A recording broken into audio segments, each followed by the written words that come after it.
Bonjour tout le monde.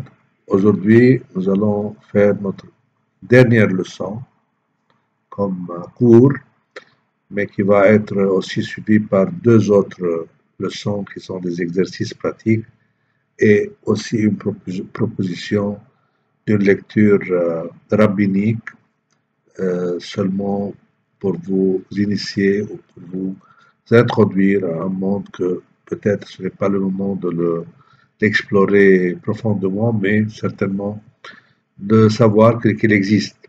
Donc, je vais faire cette dernière leçon sur l'actualisation biblique, et puis je vais faire un exercice avec vous, avec un devoir de Lectio Divina. Donc, le devoir de cette leçon ne sera pas sur le résumé, mais sur la Lectio Divina. Et puis, on va faire un autre exercice d'analyse littéraire, aussi pour vous initier un peu à cette méthode de base. Et finalement, je vais vous proposer, seulement pour votre lecture et votre connaissance, sans aucun devoir, quelques textes qui vous introduisent à la lecture rabbinique juive de la Bible. Bien, alors pour ce qui regarde l'initiation, l'actualisation chrétienne de la Bible, je peux dire que la première condition pour actualiser la Bible, c'est d'écouter la Bible et de se laisser interroger par le Dieu qui se révèle dans le texte sacré. Cela est dit, donc, la première, disons, condition pour cette actualisation, c'est l'horizon qui écoute. L'horizon n'est jamais un ensemble de prières seulement. Je prie, je dis, mais j'écoute le Seigneur. Je peux dire quelque chose, mais j'écoute. Donc le premier acte, c'est écouter ce que dit l'Écriture sainte, ce que dit le Seigneur lui-même par le biais de sa parole elle-même, qui est dans la Bible. Et une fois j'ai écouté, alors je peux dialoguer, donc je peux moi-même aussi donner ma propre réponse à cette parole de Dieu. Donc ça, c'est très important, cette lecture fréquente de la Bible qui nous introduit à une habitude de prier la Bible, de prier et de savoir un peu écouter ce que dit la parole de Dieu. Cette lecture, disons, assidue de l'Écriture sainte, prépare notre esprit à l'étude de la Bible, à l'étude, donc, parce que à la fin, c'est pas seulement en écoutant avec nos sentiments, mais aussi avec notre intelligence. Donc, il faut étudier le texte, l'étudier attentivement, soit dans l'Ancien, soit dans le Nouveau Testament, et en lui appliquant toutes les méthodes scientifiques appropriées qui puissent être dans notre main et que nous avons un peu expliqué l'autre fois dans les méthodes soit anciennes, allégoriques, typologiques, quatre sens de l'écriture dans le Moyen-Âge, ou bien même dans les lectures, disons, modernes, soit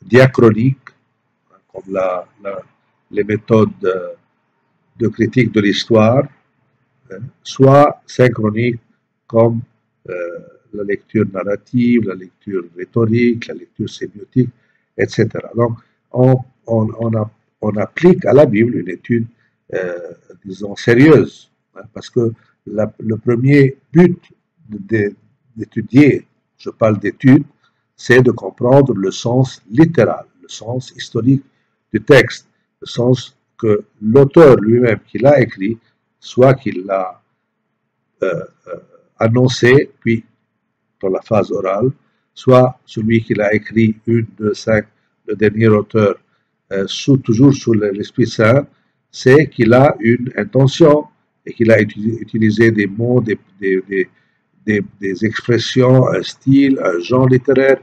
Tout ça, il l'a utilisé pour nous faire arriver son message ou le message qu'il veut délivrer à nous par l'œuvre de l'Esprit Saint.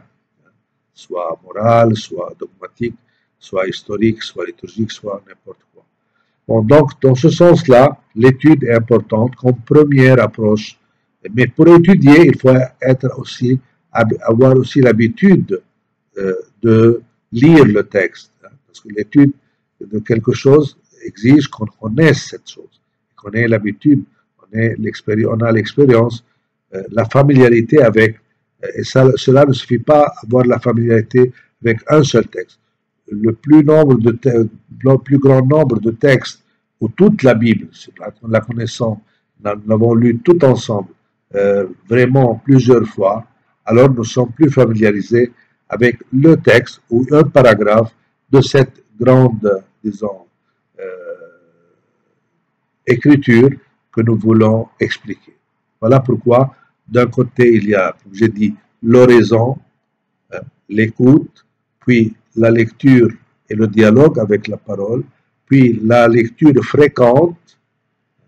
Il y a parmi vous, dans vos séminaires, qui, par exemple, dans l'année préparatoire, ils font, au moins de mes temps, on faisait ça, et on fait une lecture continue de toute la Bible, depuis Genèse jusqu'à l'Apocalypse de Jean, durant cette année. Et il y a plusieurs personnes qui lisent la Bible, toute la Bible, quand ils finissent l'Apocalypse, ils retournent de nouveau à la lecture de Genèse et ainsi de suite. Il y a d'autres qui choisissent une fois ce livre, une autre fois l'autre livre, mais de toute façon, ils finissent par lire toute la Bible plusieurs fois dans leur vie. Et c'est comme ça qu'on est habitué à cette lecture, et comme ça on peut l'écouter, la prier, dialoguer avec le Seigneur qui nous l'a donné, et l'étudier à ce point. Donc l'étude vient comme fruit d'une connaissance déjà préalable.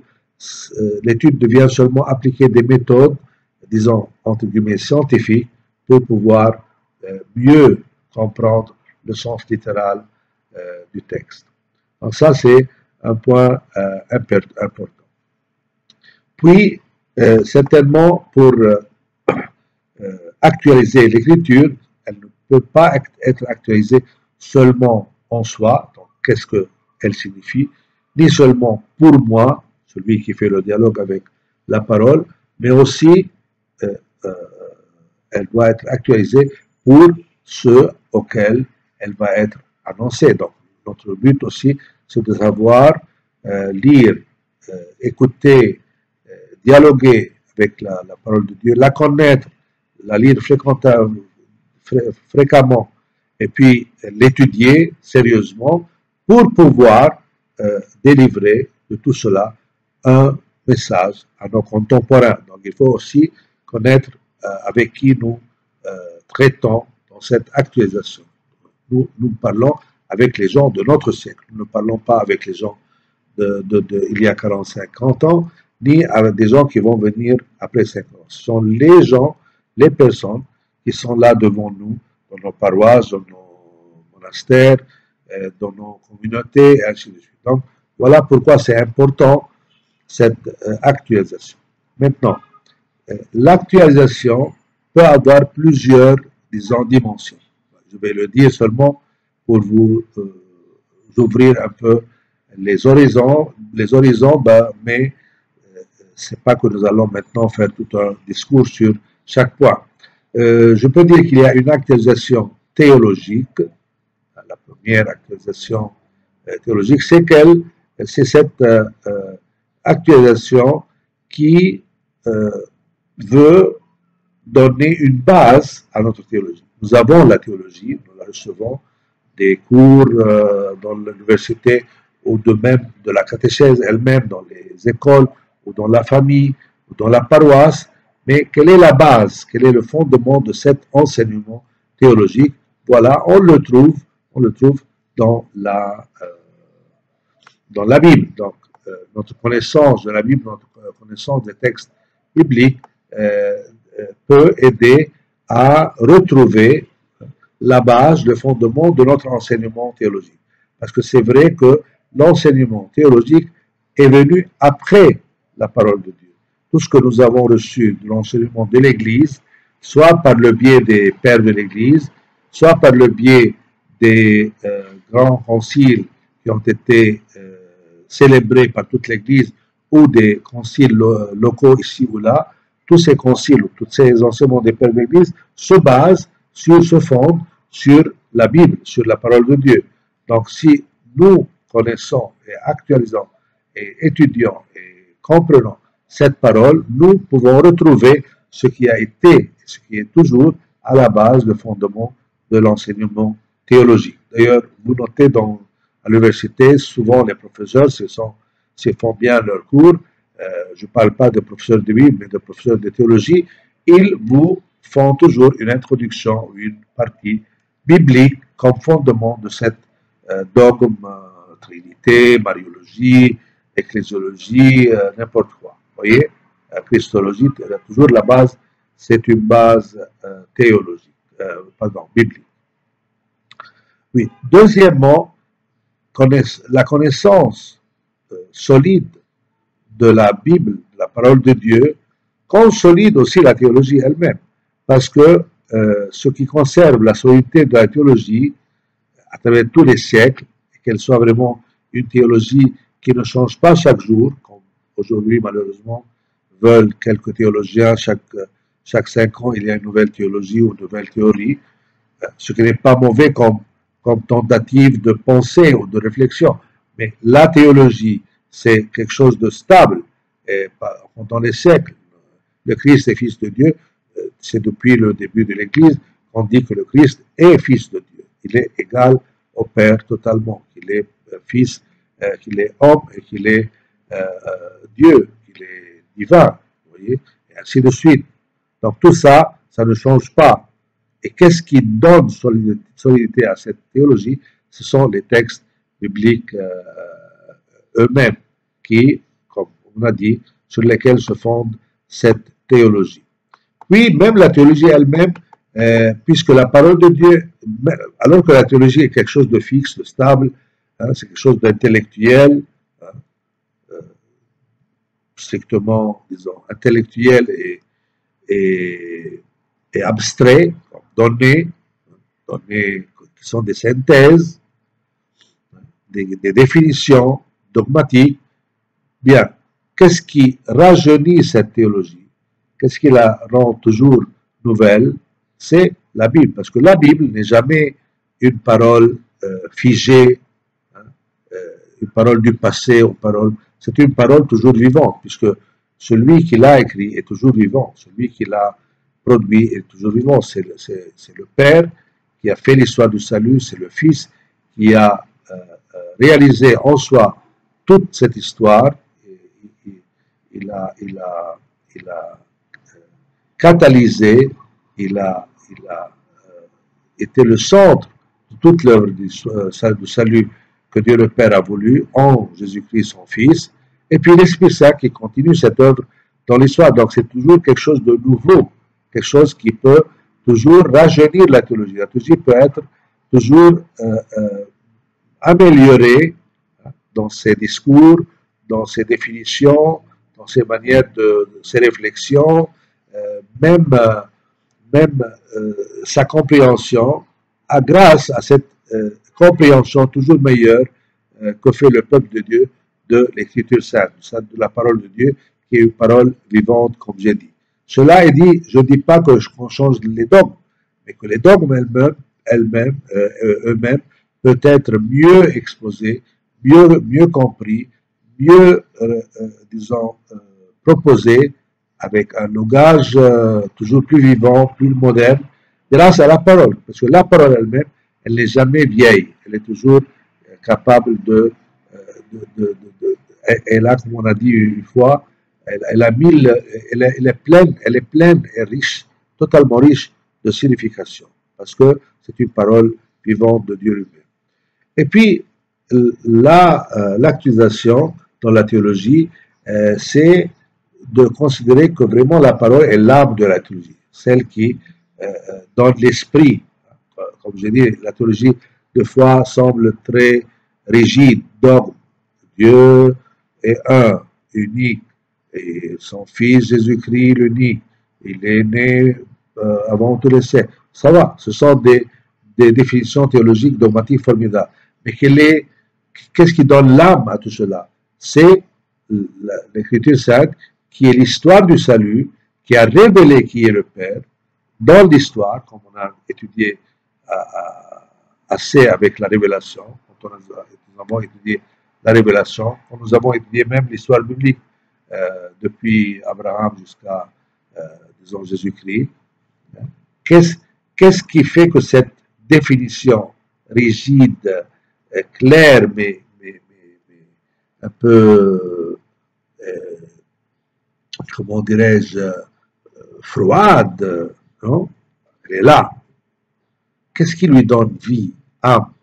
C'est qu'elle exprime toute une histoire de salut, toute une milliers et milliers de vies de saints, de justes, de dialogue avec Dieu, d'intervention de Dieu dans l'histoire. Tout cela réanime, donne âme. Cette théologie devient de nouveau une théologie vivante parce qu'elle exprime une réalité historique, vérité vécue, transmise, avec beaucoup des fois avec le martyre, des fois avec les souffrances. Tout ça, c'est l'âme de la théologie. Donc, voilà un peu une dimension de l'actualisation, c'est la dimension, disons comme ça, théologique. Mais il y a une dimension encore plus importante, du point de vue existentiel réel de chaque jour, si je peux dire, c'est l'actualisation liturgique. Donc, deuxième forme d'actualisation, c'est l'actualisation liturgique. Qu'est-ce que ça veut dire l'actualisation liturgique? C'est que la Bible elle-même prend âme dans la liturgie. Pourquoi dans la liturgie? Parce que c'est là que le peuple de Dieu se réunit. Et comme a dit Jésus, là où il y a 2 ou 3 parmi vous qui sont rassemblés à mon nom, là je suis. Vous voyez, donc, c'est le Seigneur lui-même dit, je serai dans votre réunion, dans votre célébration. Donc, qu'est-ce que nous célébrons? Nous célébrons la parole de Dieu, même les sacrements. Il y a des célébrations de la parole seule. Mais il y a aussi, même dans les sacrements, il y a toujours une partie qu'on appelle la célébration de la parole, la partie de la parole de Dieu. Toujours la parole de Dieu est célébrée, annoncée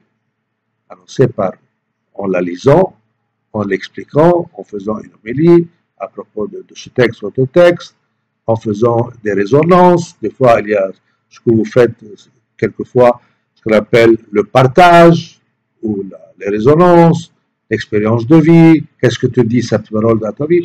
Mais même sans faire ceci, même dans les sacrements où on célèbre sans trop d'intervention de notre part, déjà la parole se concrétise par un fait, qui est la présence de Christ et de l'Esprit de Christ dans cette célébration, et que c'est lui qui devient le maître qui réalise la parole qu'il a déjà réalisée en soi et dans l'Église, il la réalise pour nous et en nous, individuellement et communautairement. Donc vous comprenez combien la liturgie est très importante, parce que tous les textes bibliques d'ailleurs, tous les textes bibliques sont là parce qu'ils ont été utilisés, célébrés dans la liturgie du temple, des sanctuaires, et ainsi de suite.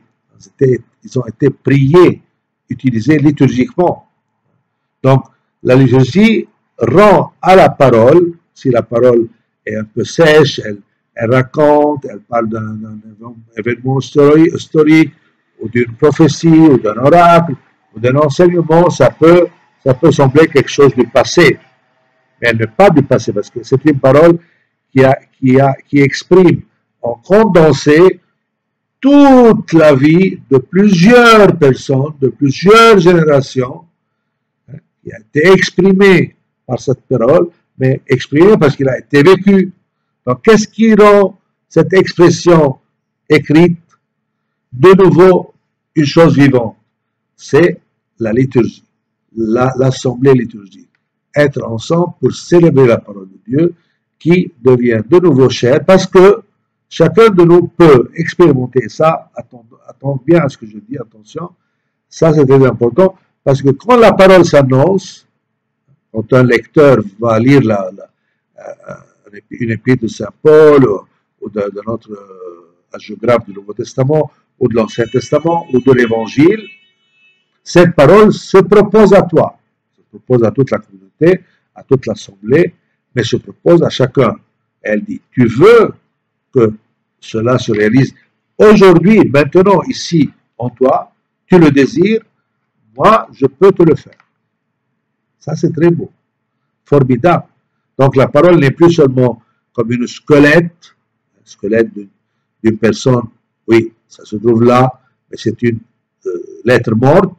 Elle acquiert de nouveau la vie, la vitalité, parce qu'elle se propose à toi. Si on annonce la résurrection du Seigneur Jésus-Christ, cette annonce de la résurrection se propose à toi et te dit, tu veux aujourd'hui, toi qui es mort par tes péchés, par tes doutes, par tes crises, par n'importe quoi, tu veux expérimenter aujourd'hui cette même résurrection du Christ, moi, je peux te la faire avoir. Et toi, tu dis, Seigneur, donne-moi ta résurrection. Moi, je suis mort. Et je voudrais recevoir de toi la vie. Moi, je la désire maintenant. Le Seigneur ne vient pas te dire, si tu veux, demain, on peut faire quelque chose pour te la faire faire. Comme on dit, personne, c'est pas ça. C'est pas ça du tout. C'est que cette parole, maintenant, ici et maintenant, là où elle s'annonce, elle se célèbre, elle devient sacrement. Vous savez que c'est un sacrement. Une réalité écoutée ou tangible, hein, comprise par l'intelligence, mais qui exprime une œuvre de Dieu, maintenant, comme le sacrement. Donc, si elle s'annonce, elle se propose aussi pour être réalisée en toi, ici et maintenant. Voilà la force de l'actualisation liturgique dans l'Assemblée. Ça, c'est très beau. Donc, c'est important, c'est très important. Puis, il y a ce qu'on appelle l'actualisation pastorale. On passe à cette parole, de toute façon, elle doit arriver à quelqu'un. On ne fait pas seulement l'actualisation dans l'étude théologique ou l'étude du texte ou la méditation, tout ça, ce qui est l'actualisation théologique. On ne fait pas seulement l'actualisation liturgique pour ceux qui ont déjà la foi, mais il faut aussi actualiser cette parole dans la paroisse. Et la paroisse n'a pas toujours tous les gens qui sont toutes, disons, toutes les gens sont toutes, disons, pleines d'expérience de Dieu. Donc, il faut l'actualiser, il faut savoir la proposer aux gens. C'est là qu'il y a le rôle du prêtre, mais pas seulement le prêtre, tous ceux qui ont reçu cette expérience de foi dans l'assemblée liturgique peuvent contribuer avec le prêtre à annoncer, évangéliser, faire passer, faire arriver cette parole aux gens de la paroisse, aux autres qui sont peut-être moins ou plus lointains de l'Église ou qui fréquentent moins. Alors, par des catéchèses, en faisant des catéchèses, en faisant des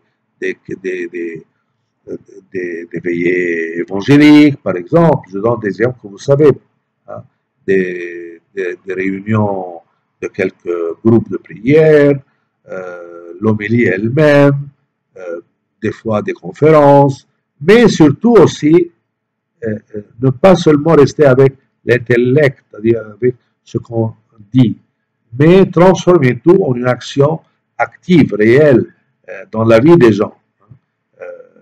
Essayer d'aider les gens à qu'ils voient que cette parole n'est pas seulement un blablabla, un enseignement, tout ça, mais elle est vraiment une bonne nouvelle. Une bonne nouvelle. Voilà le rôle de ce qu'on appelle le kérigme, annoncer le kérigme. Les gens qui sont loin de Dieu, on leur actualise la parole, tout d'abord, pas par la catéchèse, en leur enseignant le contenu de la foi, parce qu'ils n'ont pas la foi. À quoi ça sert de leur faire des conférences ou des catéchèses ou des cours de théologie pour laïcs? À quoi ça sert s'ils n'ont pas la foi, la vraie foi?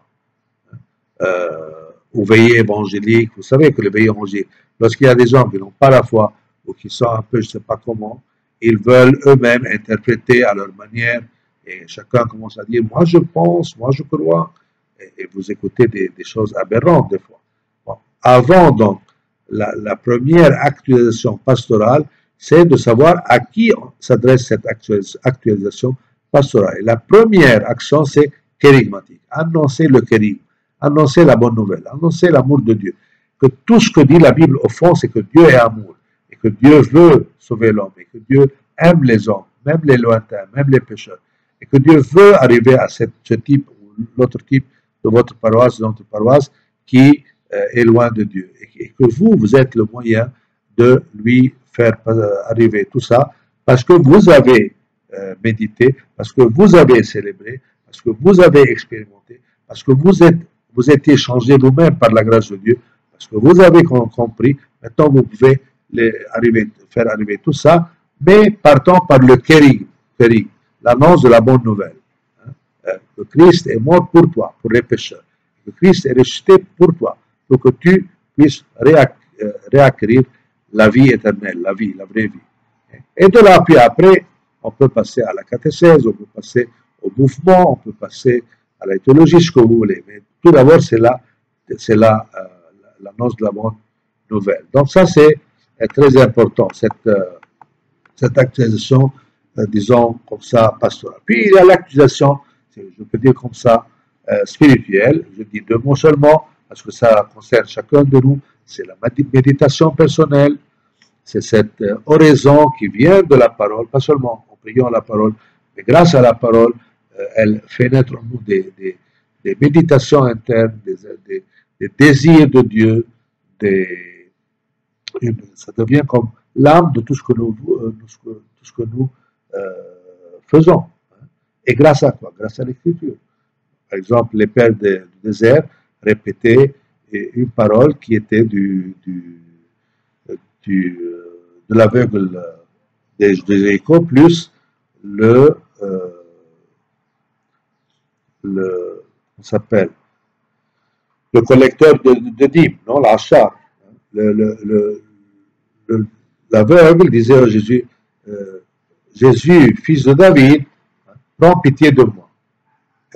Et l'autre disait, Seigneur, prends pitié de moi, pécheur.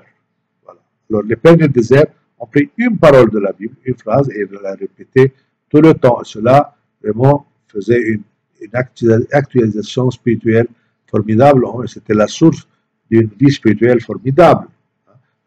Tant de larmes pour leur péché, tant de joie pour la proximité de Dieu, du Christ à eux, et tout ceci. On peut prendre aussi d'autres paroles. Il y a aussi quelques prêtres qui m'ont enseigné, je trouve très bien, par exemple, tu peux prendre, à part ça, la prière du cœur, vous pouvez prendre, par exemple, des versets de l'évangile, une parole de ce jour, selon vos rites, et vous la répétez plusieurs fois, elle devient comme vraiment elle s'actualise en vous. Vous la répétez pour qu'elle se réalise en vous. Donc, bref, pour dire que la parole, on peut la lire, on peut la comprendre, on peut l'étudier, on peut la célébrer, on peut l'annoncer, mais aussi, elle devient vie de Dieu en nous. La vie de Dieu en nous par la prière personnelle et la répétition de cette parole qui est en nous. Hein, comme dit un psaume, heureux l'homme qui répète toujours dans son cœur la Torah de Dieu, la parole de Dieu. Voilà, je finis ici comme la leçon, et ça c'est cette vidéo que je finis maintenant, et je vais passer à la deuxième vidéo après pour vous expliquer la lectio divina, et de la lectio divina, je vais vous demander de faire un exercice que vous m'enverrez après. Ok? Yalla. Au revoir. Bye à tout le monde.